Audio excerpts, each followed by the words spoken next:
नमस्कार। आज हम बात करते हैं कुंडली में 3 सबसे अशुभ ग्रह युतियों के बारे में। वैसे तो कुंडली में 2 या उससे ज़्यादा ग्रह मिलकर अनेकों अशुभ योगों का निर्माण और शुभ योगों का निर्माण भी करते, लेकिन आज हम 3 प्रबल अशुभ योगों का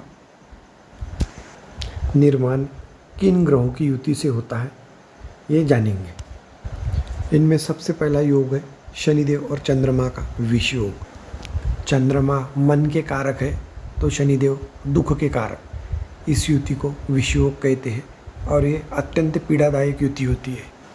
अक्सर ऐसे जातक एंजाइटी, डिप्रेशन और पैनिक अटैक जैसी बीमारियों का शिकार होते हैं।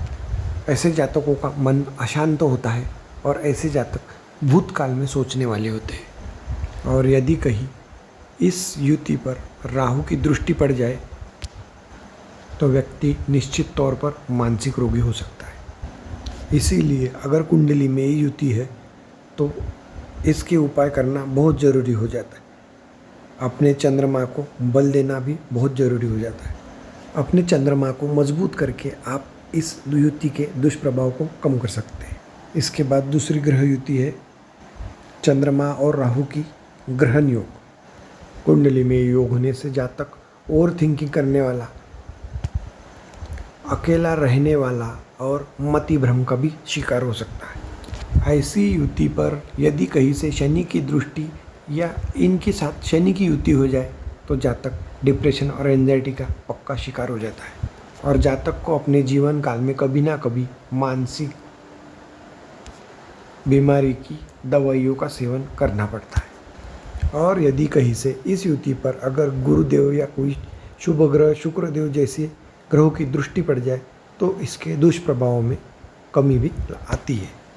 और इसके बाद बात करते हैं तीसरी युति की, शनिदेव और राहु की युति के। इस युति को पिशाच योग भी कहते हैं। ऐसे जातक आजीवन दुखी रहते हैं या मानसिक रूप से विक्षिप्त रहते हैं। ऐसे में यदि कहीं कुंडली में लग्न का मालिक यानी लग्नेश अगर कमज़ोर हुआ तो ऐसे जातक आजीवन दुख रहते, निरंतर अपयश और दुखों का सामना करते हैं। इसीलिए इन तीनों अशुभ उपायों का वक्त रहते उपाय कीजिए और इनकी अशुभता में कमी लाइए और अपने जीवन को बेहतर करिए। नमस्कार।